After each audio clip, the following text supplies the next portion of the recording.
गगनबावडा तालुक्यातील मणदूरचे डॉक्टर सुनील नांदगावकर हे कोल्हापुरातील खासगी रुग्णालयात काम करत होते.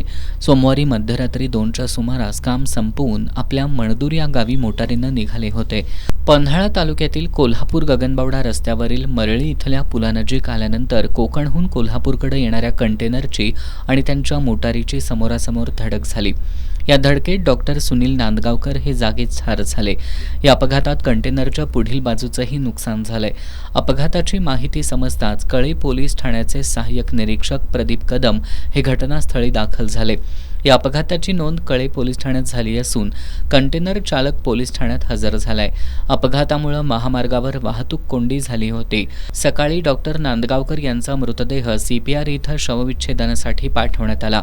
या अपघातात एक कर्तव्यदक्ष, उमदा, संवेदनशील आणि लोकाभिमुख डॉक्टर गमावल्याची भावना नागरिकांनी व्यक्त केली आहे. त्यांच्या पश्चात मोठा परिवार आहे.